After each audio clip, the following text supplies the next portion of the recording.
Welcome to Through the Trauma podcast. My name is Amber Larkins, published photographer, storytelling expert, visual artist, entrepreneur, speaker, and coach. This podcast was born from one question: how do I get inspiring stories of triumph out to the people who need to hear them the most? Come with me, enter my world, where lives are getting changed, heroes are getting developed, and greatness is being achieved.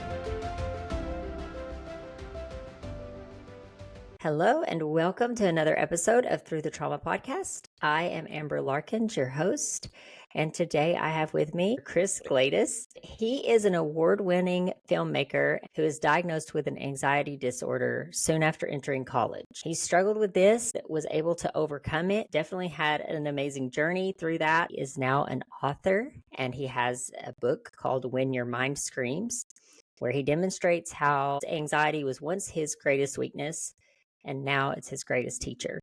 So we are going to get into his story, but Chris, thank you so much for being here.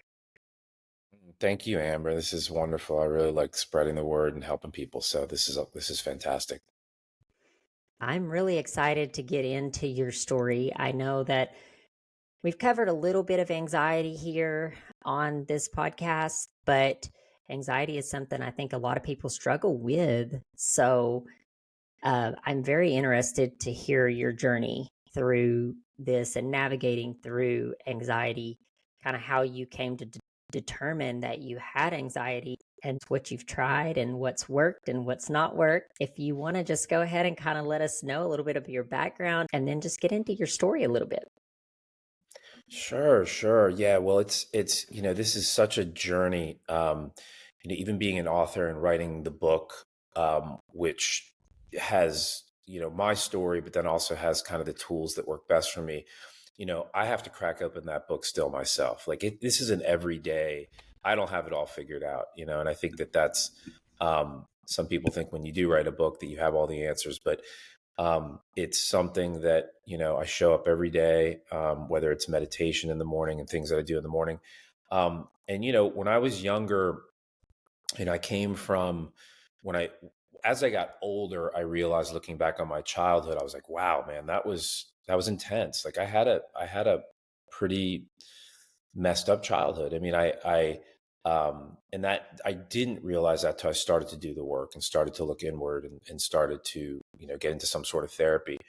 I know my parents love me, but whatever happened to them when they, their parents, these things get passed down. My mother was an alcoholic. My father wasn't around much. It was just really mostly neglect, not having a place to express myself freely, express my emotions. My dad was very type A, so it was like he just modeled this stoic, you don't show your emotion, you don't show people that you're sweating or whatever.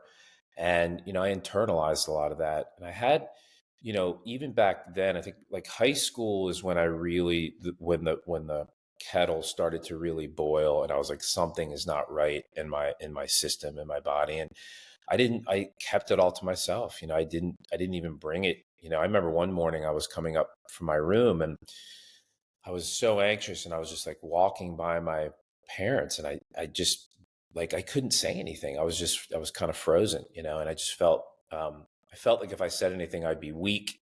Um, and then in college, going to college from high school, um, we have what's called Beach Week, which is like the end of high school. It's like all the seniors go to the beach and they kind of blow it out before college. And that's when I had my first like full blown panic attack, which is absolutely terrifying. And I didn't know what it was. I didn't know anything about anxiety at that point. And I just kind of put it over there and didn't really think about it again until it started happening more frequently. And when I entered college, it got to a point where it was like, all right, I need to talk to someone about this. So I cracked open a phone book. Back then there were actual phone books, and found a psychiatrist because that's what I thought I needed. And, it was 5 minutes with having a conversation with him. With 5 minutes, he kind of smiled at me, which was odd, but he goes, he goes, look, this is panic disorder. You have what's called panic disorder. And I was relieved that I was like, oh my God, this is something that has a name.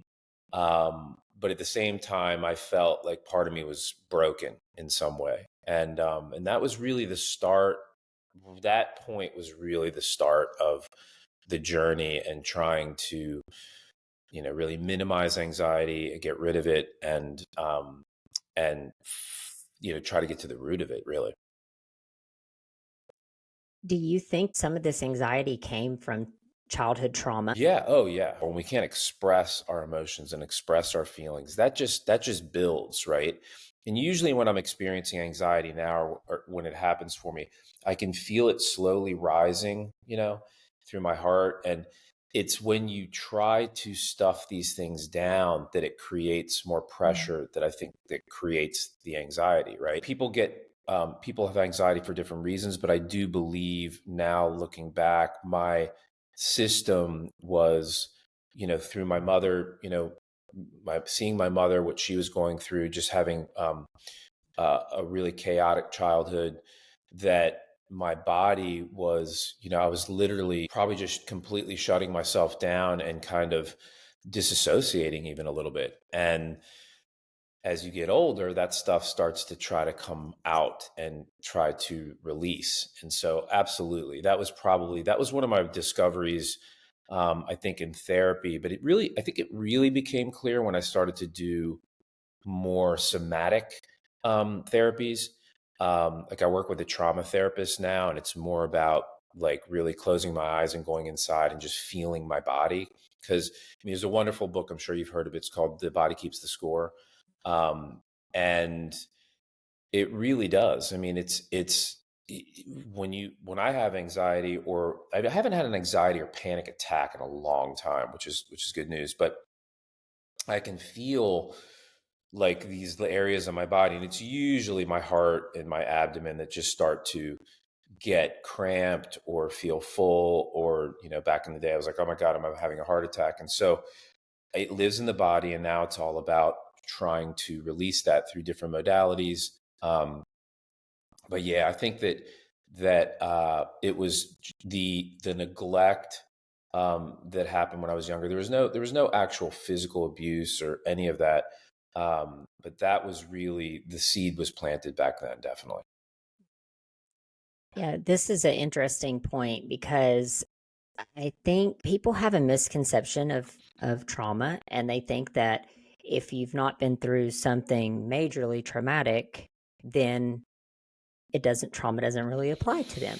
And one thing that I've learned from the people I've interviewed through this podcast and then just trauma in general is that we all struggle with trauma on some level, maybe some way worse than others, but we do still struggle with that. And this, what you're explaining, is profound because it's saying that we have these things inside of us, different stimulus, different things that happen to us throughout our life affects each of us differently.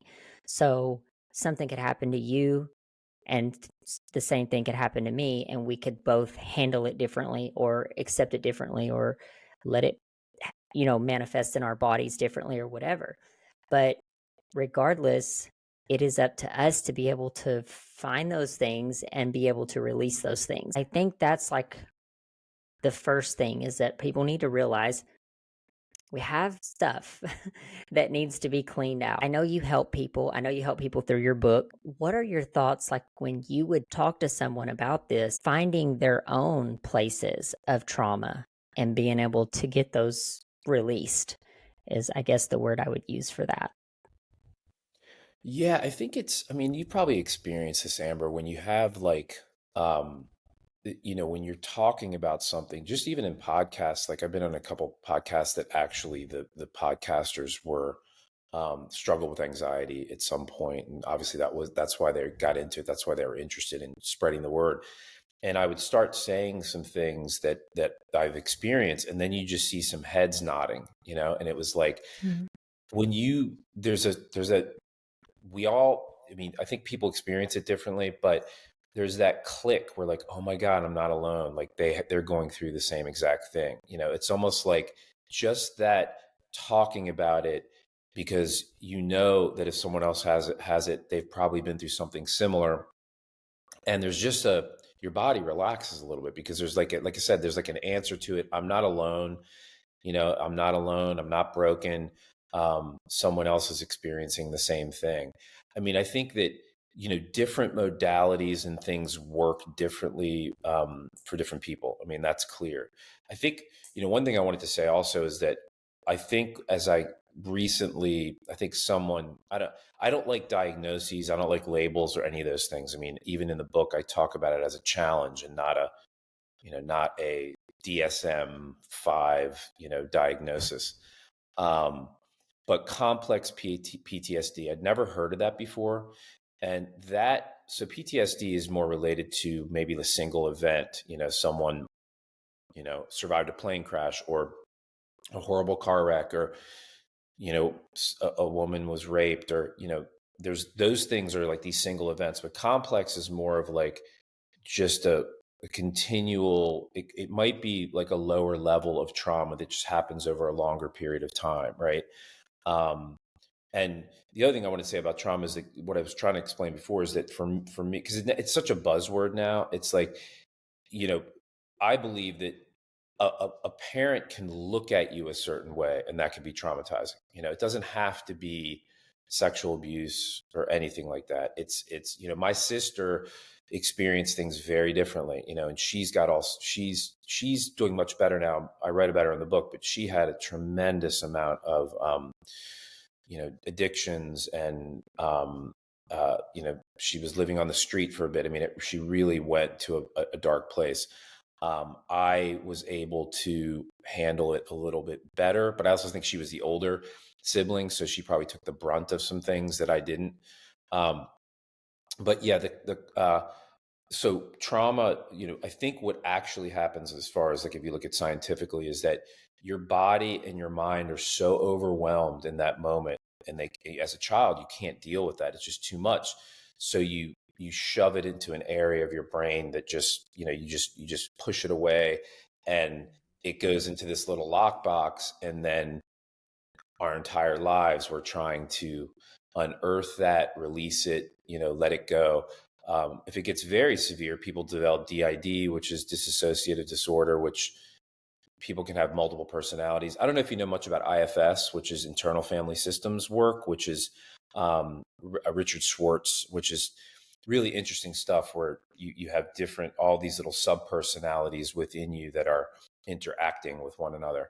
And you can go in through, meditation, or you're guided, and you can actually talk to these parts and like sort of work through the traumas. So I think that, like I said, talking to people, even had people that have read the book and have come back to me and said, wow, like you're living my life, or, I thought I was alone, or, those sorts of things. And those are always reassuring because, I can tell it's landed with someone, and it's helped someone. So, I know that was a long way around to answer your question, but hopefully I did.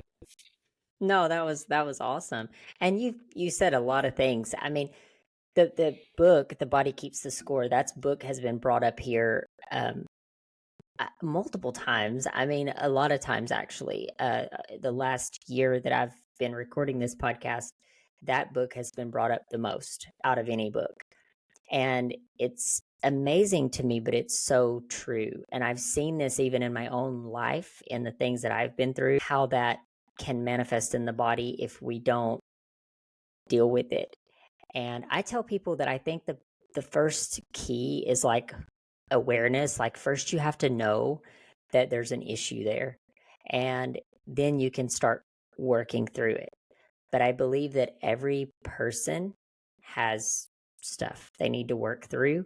The whole thing with childhood trauma and navigating through that, can you talk a little bit about that journey? What is that journey like when someone discovers that they have issues, they have problems, going on that journey of trying to figure out what modality to try, where they should start, who they should contact, who they should talk to. Like, do you have advice for someone that possibly is navigating that? Sure. I mean, look, for me, it was trial and error, because I didn't, I didn't really get a lot of support from my family. I mean, it was, and look, I look back now and I don't blame them for what what transpired. But I remember there was a family doctor who told me, because I work out quite a bit, and they're like, oh, just go work out or have a glass of wine. I mean, this was the advice you would get back in, way back when. Um, and I think that the great thing now through podcasts like yours, through the internet, there's so much out there now. People are being very honest about what's going on with them, whether it's depression or anxiety or um, addictions. It's much more available and accepted now than it was when I was younger. Um, I think also living in LA, it's a very kind of open community around self help and that sort of thing. Now, I will say one caveat is it's overwhelming how much stuff is out there. You could just go down so many wormholes, and there's psychedelic therapy, there's this type of therapy, there's that. I mean, there's so many things, way more than when I was growing up and had this. I mean, when I first started to experience anxiety, there wasn't really a lot. There's a lot of clinical books about it. Um, but this is what your brain's doing. This is, your amygdala and all this stuff, the fear center. But there wasn't any, it was coming from a clinical aspect and not from a personal aspect. And so what I did in my book is that's exactly what I tried to do. I said, look, there's so many things out there, but you know what? I've landed on a handful of things that seem to continually come up in all the modalities, right? You mentioned one of them, which is awareness. Once you have awareness and then can admit that you have something going on, that's the first huge step, right? And in my book, I have like three sections called Breathe, Observe, Let Go. And the breath work, any sort of breath work, slowing down your body, that allows you to really get in your body and then be aware of what's going on, right? And so to me, that's the most important thing.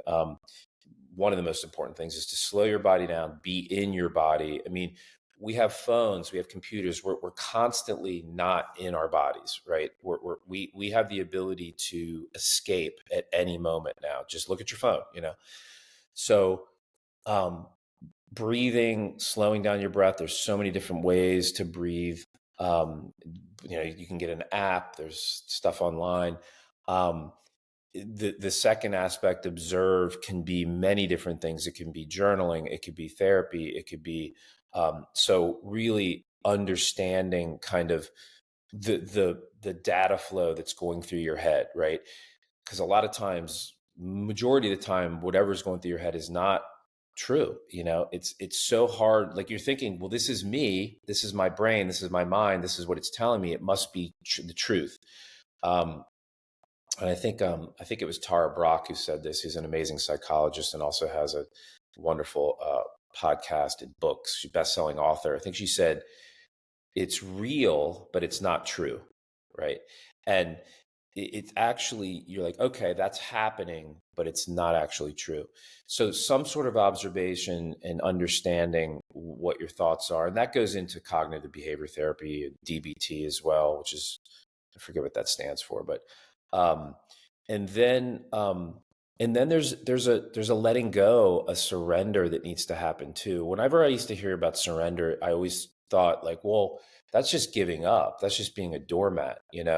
But it's not. It's really allowing what's happening. It doesn't mean you like what's happening, but once you allow what's happening in your body, if you're having heart palpitations or you have a lot of fear, if you just allow it to be there, which is very hard, it's not easy to do, you then can figure out, okay, this is the next step I need to take, right? So it's allowing and then coming to a place where you're clear on what the path is that needs to be moving forward. So um, to me, those three elements are so vital. Obviously, everyone's different, and people are gonna certain things are gonna work, and there's a lot of trial and error. I'm sure you've been through it as well, where you try to figure out. And I'm still.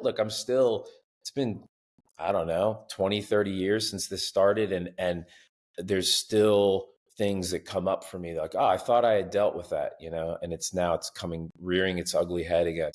There's actually a book that I recently read, and it's called Letting Go. It's by Hmm. David Hawkins. That book is one of the best books I have ever read on managing emotions, like in general, not just trauma, but like emotions. And I personally think it should be a prerequisite that's taught in school, because it is so hard when you're in the moment, and we go back to feelings of depression or feelings of worthlessness or hopelessness, or these feelings that we experience as humans. And when you're in the middle of that despair, it's really hard to say, okay, Amber, like, don't be in the middle of this, like, feel your emotions and then let them go. But I think if we can learn to do that, like the times that I have been able to capture that and find that awareness. And in the book, I believe that in the book, he teaches that if you do that, eventually that feeling will just fade. Like if I'm scared, if I'm scared to do a certain thing in business or in life or whatever, if I just sit with that feeling for a moment, hold on to it, like capture it almost, feel it, let my body be free to feel it, think about where I feel that at, and then just let it go. It does dissipate. It kind of Hmm. just goes away. But so many times, like you said, we listen to that inner voice that says, I'm scared to do this. And then we reinforce those things. We're saying to ourselves, yeah, look, why wouldn't you be scared? You suck at this thing. Do you think you could do better than this person? Or, and then comparison comes in, and you have all these things that are happening in our brains, and our Hmm. brains are very, very interesting. It's a very interesting thing, but it's complex. Yeah, it's one thing I wanted to touch upon what you just said. Well, first of all, yeah, the letting go. What happens? They say if your brain wasn't involved, that emotion would be gone in like 30 seconds. It's it's it's when we start to analyze and overthink and get into a whole story. That's when it really gets exacerbated. The one thing I Mm. learned in trauma therapy, the somatic work that I do, is that you know when I get those feelings, it feels like death sometimes, and Mm. what was reminded to me, what my therapist reminded me, like, Chris, like, you're not, that's not present. You're experiencing what the child, this is what I was talking about before, you're experiencing what the child was experiencing and couldn't experience. So it's gonna feel, you need to feel what you couldn't feel back then, and that's how you kind of off gas and get through that and release it. And and every time, she tells me, I'm like, yeah, you're right. But you know what? When it comes up again and I feel it, it's like it feels just as bad as the last time. And I'd have to tell myself, look, I'm not in the present time. This isn't, whether it's a breakup or you lose your job, or all these things, like, if your reaction is way bigger than the reality of the situation, it's usually coming from the past, right? Um, and so, but again, to make that discernment is really hard sometimes when you're in the middle of it. It's you just want to, a lot of times my go-to is to, if I'm really going through something and there's nothing wrong with it, but is to reach out to someone. But I'll reach out to someone, then I'll feel better, and then I'll reach out to someone else and someone else, and it's that leaning on, you know. And again, some of this is okay, but I write about it in the book. Like, you want to be able to self-regulate, you know, and be able to, where you don't need all the external to kind of make you feel better. And again, that's coming from a child, a place of being very young. At least that's what I recognize in myself. And it's easy to reach out to a lot of people, but I have found in my own personal experience that once you reach out to people, you're opening the door for their feedback. And Mm-hmm. you almost seek their feedback, like you're wanting that, right? But if you're not careful who that person is that you're reaching out to, they could give you not good feedback. So then you're opening your mind and your heart to receive things that are not for you. And I personally believe that we have in us is everything that we need. Like we are, Mm-hmm. I believe in fellowship and having people and friends and family and these kinds of things. But I do believe we have the ability to self regulate these things. And sometimes seeking that validation from other people can be, there's a time and a place for it, but I think sometimes it can be harmful in the sense of, especially when you are reaching out to 5 or 6 people, that you're going to get 5 or 6 different feedbacks. And if you do that, you need to be sure that those people are people that you would want to take that feedback from. Yeah, and you could get conflicting feedback, and then what do you do with that? It's so I try to, and look, I'm victim of, I mean, I just this week, I mean, I kind of did this, but it's what I try to do is minimize the amount of people, and then also I always say it's like too many chefs in the kitchen. And so you figure out like I just want to vent. I just want you to listen to me vent, or I'm going to vent and then I'm going to say, I need to have an answer for these two specific things because I don't feel present and I need an objective viewpoint. So I'll try to kind of do that just to make sure that whatever I get back is clear. And sometimes I just want people to listen to me. I mean, I'm part of, I check in every now and then with ACA, which is adult children of alcoholics. It's a subset of AA. And there's no crosstalk, and so basically it's a space for you just to speak, and all you'll hear at the end is you have been heard, and there's no feedback, of course there's fellowship and you can get involved with people and talk after, but I think that's one of the reasons, because a lot of us as children weren't heard, or we thought we weren't going to be heard, and just knowing that you've been heard or you see a head nod, it's reassuring.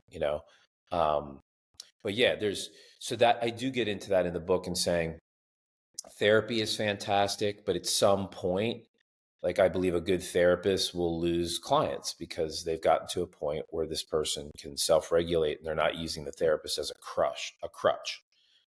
Um, so that's a good point, about who you're going to and what you're trying to get from them, because it could make things worse. Yeah. Well, when I think of that too, because I'm a huge proponent of therapy, I believe every person needs therapy and coaches and consultants and things that can help them navigate through life, because that is, I mean, we don't know what we don't know, right? So we need those things in our lives. But I think the main point that I'm really trying to make when saying that, I have been guilty of this in the past where I have been going through a thing and I have those friends. You reach out to those friends because you know that you're going to like the advice that they have, although Mm, that's not necessarily the good advice. And I've seen it happen in my own life. Like, hopefully, now I'm at a point of self growth where that I'm not reaching out to to open myself to that kind of feedback. But I do believe that if we're not careful, we can do that because it feels good in the moment. And this goes back to the brain, that dopamine. That's why we love social media. That's why we open our phones and look at it, because we're getting a dopamine hit in our brain. And I believe that it's the same. If I'm going to call up a mm. friend that I know is going to agree with me and we're just going to like rip this whole situation apart and not from a healthy angle, then it's a dopamine hit. And in the moment, it does make me feel better. So I just think with trauma and therapy and these kinds of things that if we're not careful, it can lead us down this bad path. It might feel good in the moment, but in the long run, it's going to be dangerous. But I do just want to clarify therapy and working with, I'm not all therapists are created equal, but I do believe that there are those times where we need to reach out to a professional or to someone Hmm. who we know is going to give us healthy advice to follow. And there's absolutely nothing wrong with that. We just got to be mindful of where that feedback and that advice is coming from. Yeah, no, that's a good point. Like I said, therapy is great. I mean, I wouldn't be here right now. I wouldn't have written the book. I mean, I think that those are all things that are necessary. I think the other thing I'll say is that when I'm running my mouth and walking around with my phone, I'm not in my body, right? So it's another way to avoid feeling. Um, at least that's my situation. Like, if I'm feeling horrible, I don't want to sit with those feelings. So I want to try to distract myself. And so sometimes it can be a distraction. Um, and again, if you do it, don't beat yourself up. It's you're normal, but just know that you could be exacerbating things. Um, and of course, like you said, getting someone who's skilled at this sort of thing is fine. I mean, even I mentioned also medications, and I was on medication when I was younger. I don't have anything against medication, but I think in 2024 it's used as a first line of defense when it should be used as a last resort. Um, they'll just throw medication at anything, and not just psych meds. I mean, it could be anything.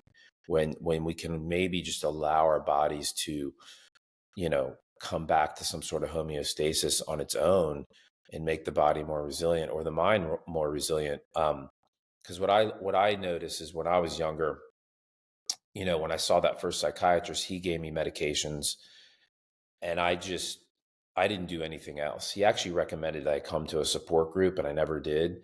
To his credit, but I was just like, I'm just going to do the easy Band-Aid.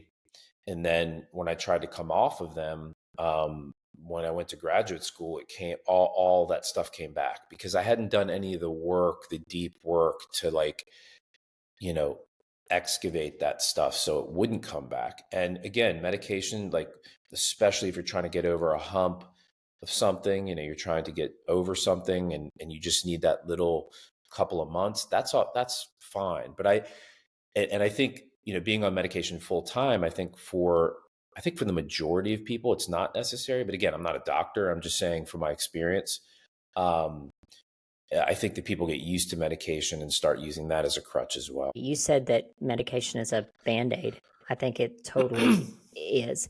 And not to say there's not a place and a time for medication. We need that sometimes. But using it as that, I think that a lot of people could agree with you that they find when they come off of it that they are dealing with the same types of issue because growth is not it's not comfortable. It's uncomfortable. Yeah. And if we want to grow and you want to get better from this thing and you truly want to heal, you have to dig out those hard parts of that's infecting us and get rid of it. You have to. You can't put a band-aid on it and expect it to just it's going to eventually come back or it's going to manifest into something else. It's going to turn into a trigger that later down the line we're like blow up over something and then we're like, where'd that come from? It Hmm. come from some part of something that you've stuffed somewhere, you know, that is manifested into that anger or that blow up or that animosity or whatever you're feeling. And I think medication, especially here in the United States, is very overused. Some people, I mean, swear by it and it's changed their life. So again, I'm not saying that medication is bad. I'm just saying the way it's utilized for some people. I think that if you're considering medication, maybe it's like, I'm going to try these methods for a while and see if I can take the edge off. Because even that, you might go on medication, but it might be at a lower dose because you've done some work to get to a better place, right? Mhm. But you're just not completely there. And then you have, PRN, like stuff that as needed, right? Whether it's Xanax and again, I think those you can't just rule them out, but you just have to be careful knowing that the medication is doing the work for you, and it's a false sense of security. Um, because you really have to do the work underneath. That's why even psychedelic therapy, I'm not against it because I think there's some amazing things that are happening. I talked about a couple MDMA sessions that I did, um, that's not really a psychedelic, but it's being used for PTSD and soldiers, and there's some amazing results that are happening. Um, but I think that some people are like, I'm going to go do ayahuasca and then I'm never going to have to do anything again, or I'm going to do 100 ayahuasca trips. And then it's like, okay, well, if it's helping you, like, why do you have to keep doing, the same thing over and over? So it's become a little hedonistic and not therapeutic, or it's people get FOMO, it's like, well, everyone else is doing it. I got to do it, and you're dealing with some big guns. I mean, ayahuasca is not something to play around with, and even psilocybin. I think they're great tools if they're utilized properly, but if they're not, or if they're just used in a more recreational way, not recreational, but they're people are having to use it over and over again. And everyone's different. Some people don't have as much sensitivity, but and they can do more of it. But yeah, even that sort of therapy, I think, has to be really thought through before you engage. It's been brought up here on the podcast several times, and I've interviewed people that are 100% on board. But my big question has been in the past and is still, because we are all unique humans, like how do you keep someone from starting to like gravitate to using that as a crutch, or I mean, that some of those drugs are like intense drugs, and Mm-hmm. it's like, how do you keep someone from getting addicted to these things? And I think the scary thing is this, where people decide like some of this stuff is not even legal inside of the US, like they have to go overseas to do it. So if you're doing it on the black market, like how do you find people that are helping you regulate that? Yeah. Oh, one thing I want to say about addiction. I mean, I don't think these are really addictive drugs because they are so intense. I guess what it is that people want to continue to go back because it's like I need to peel off another layer, another layer. Because the good thing is that these medicines take you to places that could be very hard to get to just on your own with normal modalities, right? And I think that's why people are doing it. But you always hear that it's the follow up after the experience that's where the real work happens, right? It's not maybe necessary, it's unpacking the Mm-hmm. experience, right? Um, and so, yeah, no, it's an amazing time that these things are coming out. They're helping a lot of people, but just like we said with regular prescription meds, it just has to be. You just have to think it through and really work with people who really know what they're doing. Correct me if I'm wrong. MDMA, is that ecstasy? It is. It's the. I think what you probably find on the street now is not really pure. It's got a bunch of stuff in it that's probably cut with this, cut with that. So I know when I did it, the woman that I worked with had been doing it for 30 years and been working with one guy who he was synthesizing it and making it himself. And so it was very pure. But, it is a chemical, it is man made. And so you also have to be careful with that too. You can't, it's not something you want to overdo, definitely. I have talked to a lot of people that have had amazing results with using some of these therapies. And it's interesting to bring someone like yourself onto the podcast that has tried a bunch of these different things. Like a lot of times I think people try a couple things, they find their thing, and then that they're like an advocate for that thing. Mm, What I mm. hear from you is that you've tried all these things and you can speak about them like there's no like judgment, but yet there's also no like preference either. I appreciate you sharing those things because I think that it can help a lot of people, and knowing those boundaries, like knowing those guidelines of what I should be looking for, because it's all navigation, right? I mean, even finding the right therapist is navigating, figuring out Mm-hmm. how to like finding the person that is going to resonate with you, with your personality, with the things that you've dealt with. Can you speak a little bit about kind of where you're at today, and how you've used all of these different therapies and modalities to get you to where you're at today? Yeah. So, like I said, I think before we started, is that I'm a work in progress. I admit to that. So it's cracking open my own book and reminding myself of things that are helpful and that I need to do, or that I choose to do. Um, and when I wrote the book, it was really started off as almost like a journal, because I really go, I look at it now, like even releasing it, I was like so terrified, because I was like, man, I've revealed so much in here about myself, and it's kind of scary.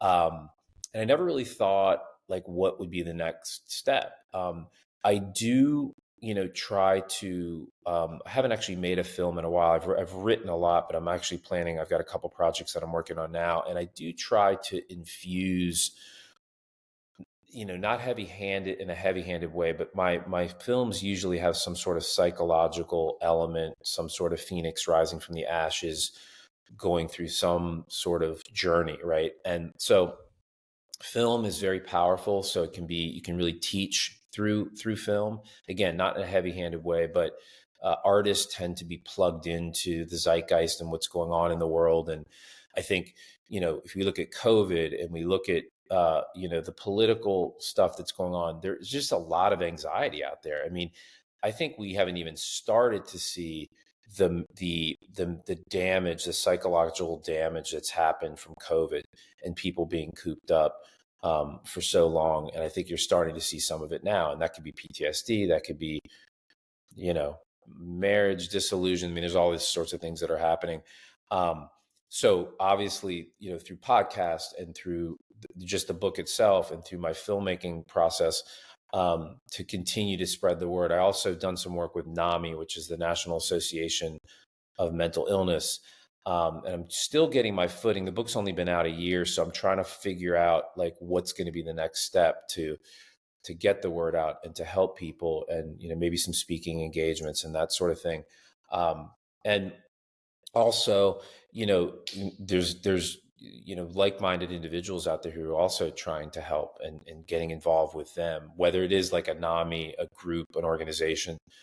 um, so that's really my goal. And you know what? I've always said this, if one person reads the book and gets help, I've already won, because that person's going to spread the word. And um, just writing the book for me was very cathartic and very challenging and very scary. And I think that allowed me to get past some of my anxieties, just writing it and putting it out. Mhm.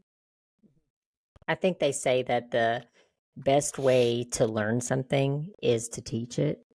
Mm, And mm, this is one of the things that I found so interesting with the people that I interview here on the podcast, is that a lot of them are specialists or experts in some type of trauma. And seeing that in my guest and seeing how a lot of times I think when people have overcome trauma and have got to a certain place of healing, being able to go back in and tell other people. And like you said, being vulnerable and sharing your experience. And it's almost as if you put yourself aside and you say, I'm just going to reflect. I'm going to use my story to reflect that healing so that hopefully somebody else can go catch it too. And in that, I think humans, we find healing. mm, So mm, it's kind of a beautiful like circle, and I wouldn't say circle of life, but it's a beautiful journey.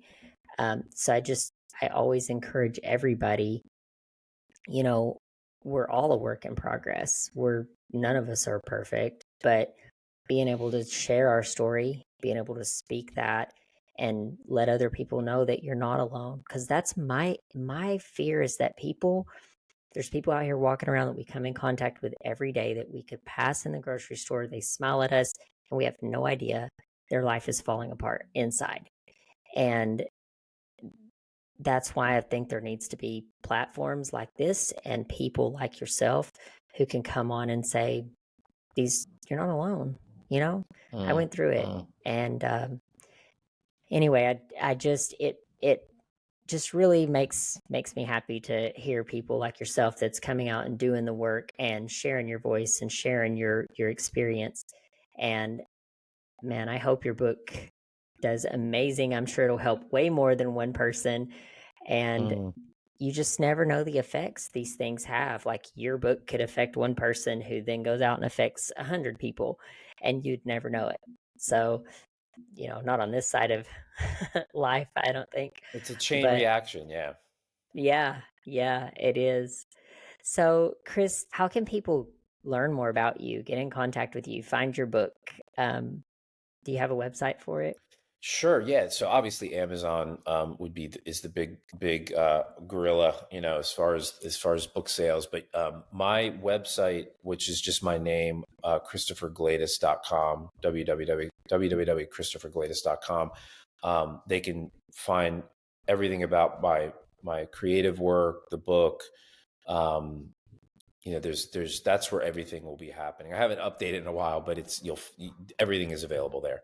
Mhm. I'm also my Instagram is probably something that I'm slowly building now. I never really on social media that much, and now I'm actually engaging a little bit more. So, I'm constantly posting on there, so that's a good place to. I think that's just my name, but the link would be from my website.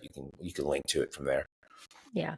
And we'll put those contact information in the show notes too. But I always like to have people say it for those that are listening that never see the Sure. show notes. Yeah, um, sure.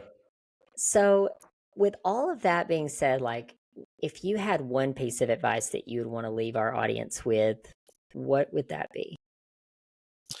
You touched upon it. The one I think people don't understand that they are not alone. That this is, that people are struggling. Like, all you got to do is crack open your phone and look on the news. There's people who are struggling everywhere. Like, I look at myself and I'm like, we live in the US. We're already so far ahead of everyone else. I try to wake up and be grateful every day. And, if my internet speed is bad, I get pissed off, and it's like some people can't eat today. So I would say, you're not alone. Find the little things to be grateful for, and I think really understand, because this is what I thought. I thought that I was broken. I thought that something was just wrong with me, like fundamentally wrong with me. And if you break your arm, you put a cast on it, right? It's when there's something going on with the brain or the heart, uh, more so the brain, like psychologically, you don't really see a cast. You don't really see the work that's being put in. And I think it's just, we have certain genetics, we have certain things that, traumas and trials and tribulations that we grow up with when we're younger that create a certain landscape for things to happen. And, there's ways to ease the pain, get through whatever you're going through. And so never think that you're flawed or you're broken, because that's not the case. And you have a lot of people who have been through similar things that you've been through. And you'll get through it. You'll get through it. What's ironic is I've had several people on the podcast come on here and say that exact same thing about I thought I was broken, and then I realized Mm-hmm. I wasn't. So I think it's a normal human feeling at times when we're in those darkest days to feel like, what's wrong with me? You know? Um, but I think opening eyes, like through books like yours, through interviews like this, through people sharing their story, it's letting others know that they're not alone. So I Mm-hmm. just Mm-hmm. want to commend you, Chris, because I think you're doing amazing work.